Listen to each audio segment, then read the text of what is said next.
আমরা কিছু পারি আর নাই পারি, কাঠি দেবার হাত আমাদের একদম পাকাপুক্ত, তবে পিছন দিকে, সামনের দিকে নয়।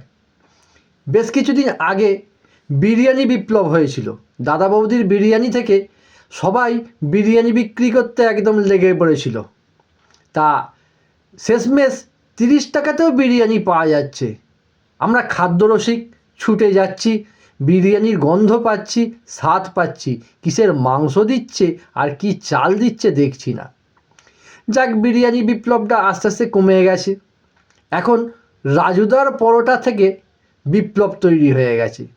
ফুড ব্লগাররা এতই চেষ্টা করেছে রাজুদার পিছনে, রাজুদাকে উন্নতি করবার, লাস্টে রাজুদার ব্যবসাটাই লাঠে তুলে দিয়েছে। এক এক সময় চিন্তা করি, রাজুদা পরোটার মধ্যে কি নেশার কোনো ওষুধ লাগায় যে ভোর 4টে থেকে পরোটার লাইন পড়ে যায়? না যারা লাইন দেয় তাদের বাড়িতে পরোটার কথা বললে গ্যাস পরোটা খাইয়ে দেয়, সেই জন্যই কি তারা পরোটার লোভে যায়?